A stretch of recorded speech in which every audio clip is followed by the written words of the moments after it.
ako ngayon, yung aking effort would be to help train the grassroots healthcare workers. No?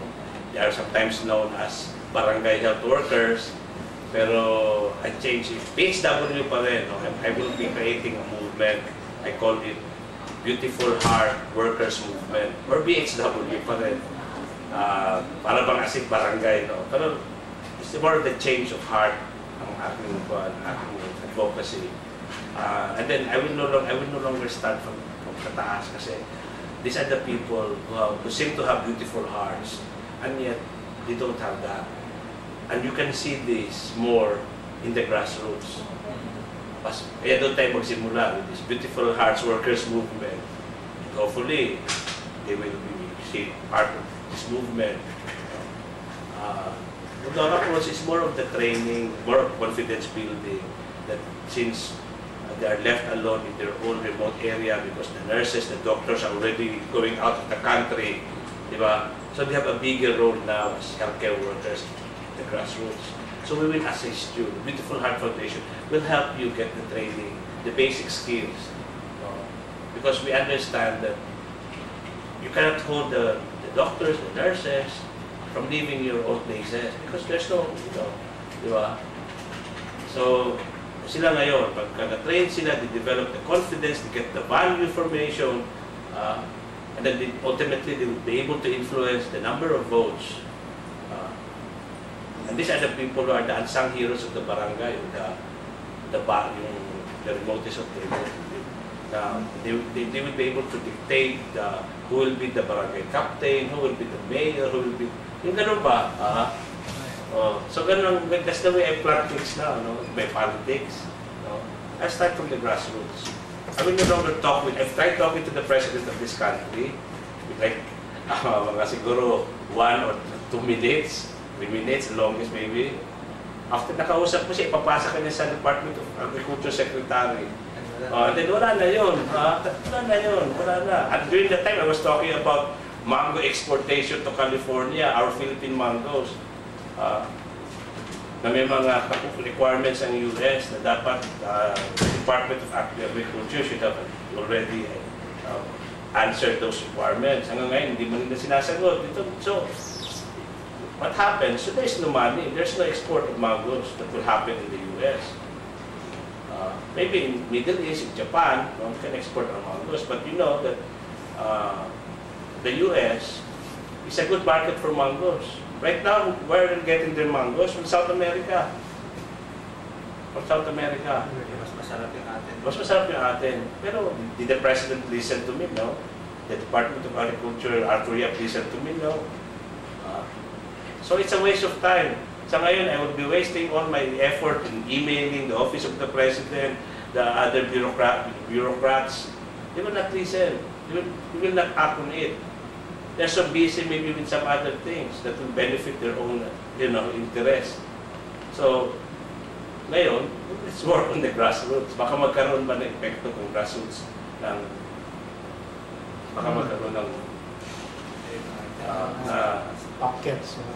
So, sila naman talaga, means, basta mabago mo lang yung kanilang state of affairs ng konti, tapos ma-realize nila yung kanilang strengths and maybe their weakness, no? And then later on, they're confident enough to make decisions, right decisions, no? Enough of this, no? Ganyan ba? Yung yes and no, no? Pag yan napaintindi mo sa kanila yan, maybe this country will ban eh. Alam mo, tuturo ako ng biodiversity. Alam mo ang sinasabi ko sa kasabihan natin? Sabi ko, no, UP is known for strict yung fighting. Sabi ko, since the time of Marcos, gano'n na, wala namang nangyari. So let's have a different way of fighting or surviving. Sabi ko, if there are 200 students, mag-platform pa kayo. Yeah, which is very, very symbolical yan, no? Di ba? Naman yung doon sa inamende, mag-platform pa kayo. Usapan nyo, kapangitan ng ating gobyerno. Let's do something about it.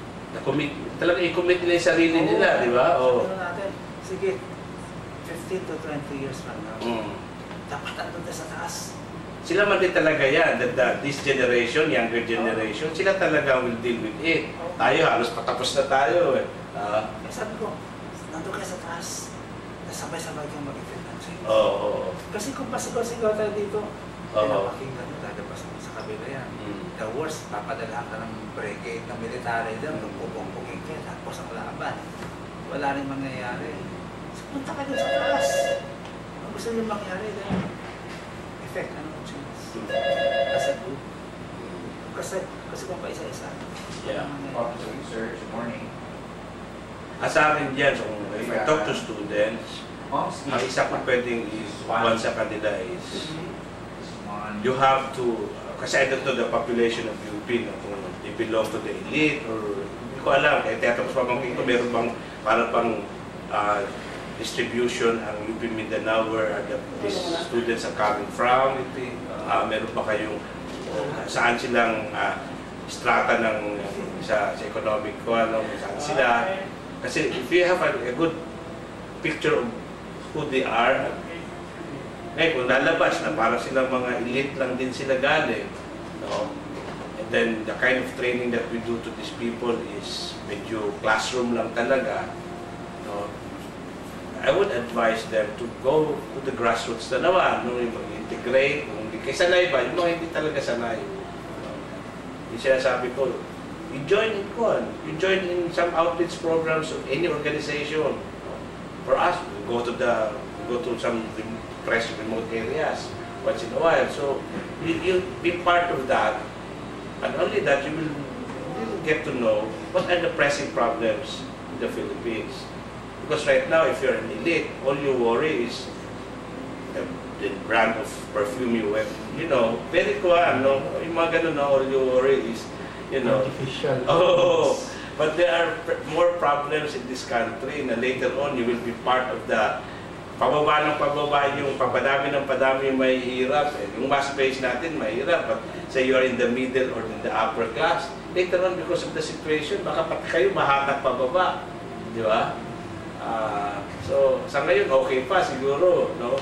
Pero the tendency there, if you don't, you don't participate, no? Good governance, ilan na lang yan ang makikinabang. Ilan na lang ang makikinabang yan. So, problem ng bansa natin, medyo complicated, but hindi siya kailangan ng complicated na solution. Hindi kailangan. Ang dalawa lang alam ko siya, good governance at sa grassroots. Yan talaga. Yung dalawang yun lang. Yan. Ngayon, sa akin, association palagi is, the grassroots, they're poverty-stricken. So the reason that we always get bad leaders because of the poverty, because it's a vicious cycle. It's a vicious cycle.